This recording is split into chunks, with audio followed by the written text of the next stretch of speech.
Hey y'all, welcome to my channel where we learn the tips and tricks to gardening and so much more. Today I'm going to be planting some seeds. I'm going to show you some of the seedlings that I've already planted a couple weeks ago, and then I'm going to show you how I transplant some of those seeds. So come with me.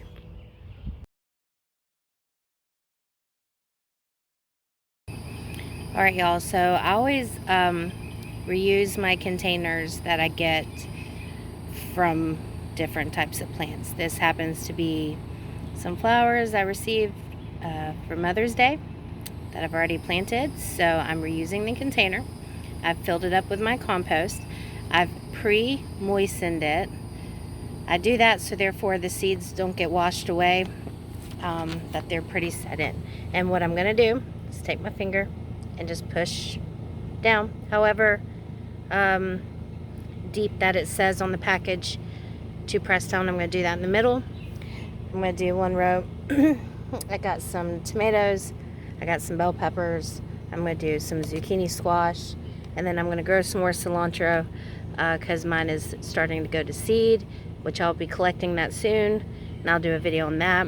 But for right now I want more because cilantro goes to seed very quickly, and I like to use it especially when my tomatoes are going to start getting ready. I like to make homemade salsa, so I like to have plenty of cilantro. So once again, pre-moisten, poke a little hole, place the seed, cover it up, water, and watch it grow.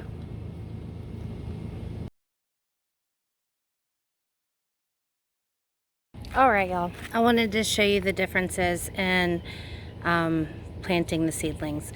So over here I have these containers that each have seeds in it. These have one of each just because I want to transplant them individually.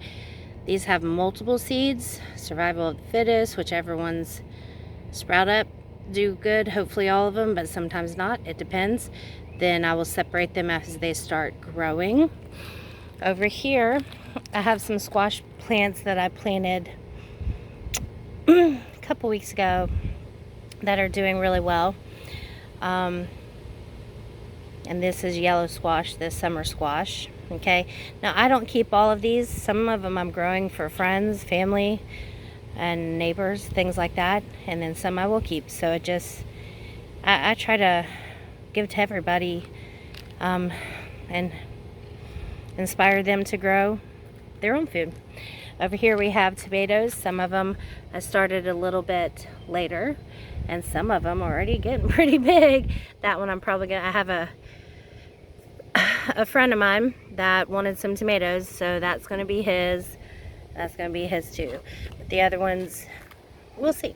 I might give it to some neighbors or some friends, whoever wants them. And over here we have some peppers that I planted. Peppers take a while, so I planted those a while ago, but they're coming up beautifully. And see how there's a whole bunch of them in there? What I'm gonna do is separate them and give them their own container. They're getting pretty big, so they'll have their own container. And I have plenty of containers. These containers have nothing in them, so I'm preparing these for the peppers. And what I'll do, once again, fill them up with my compost, make sure that they are pre-moistened, transplant the peppers in, and water. And I like to do this, I keep saying it guys, you just don't understand. Where I live it gets very hot. I mean, next week, we're not even in the middle of June and they're already talking about 100 degrees.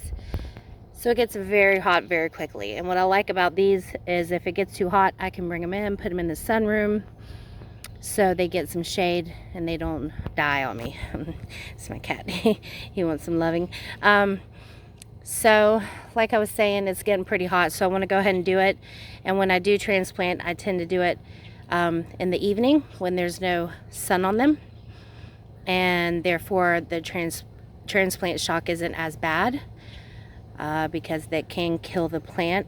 And if I did it in the daytime when it was super hot, it can it can definitely damage them. So once again, it's evening, no sun's going to be over this way anymore, and that's when I'll do it.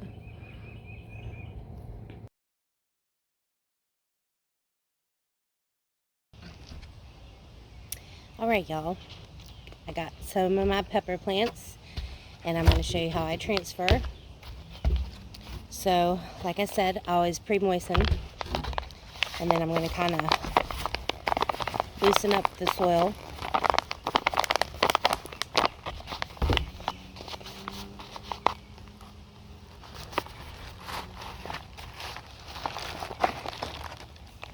And go ahead and bring it up. So as I break it apart, you want to be very careful. As you can see, the roots have gone all the way down to the bottom.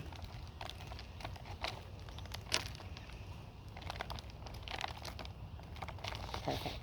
All right. So I see one that I want to break up. So I'm going to go ahead and make a nice hole in my dirt. Well, it's half compost, half soil.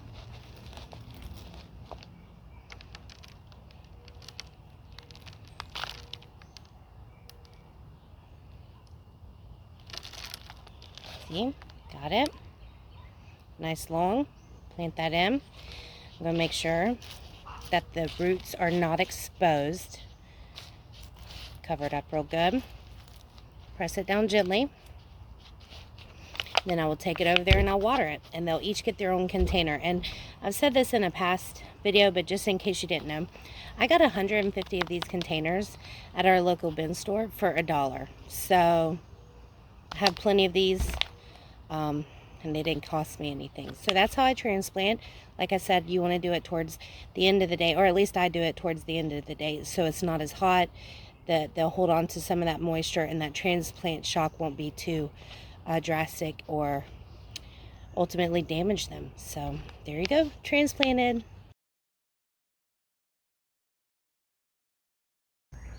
Oh my gosh, y'all.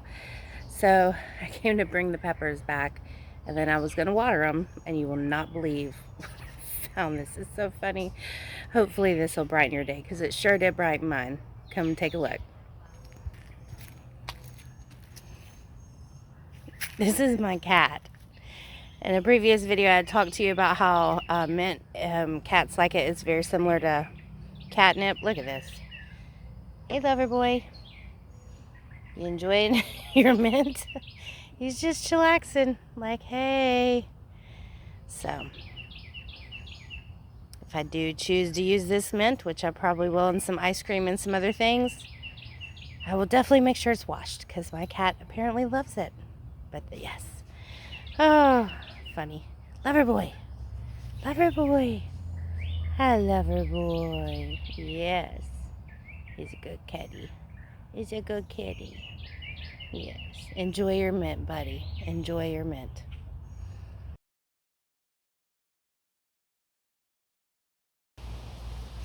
Alright, y'all. That's it for today.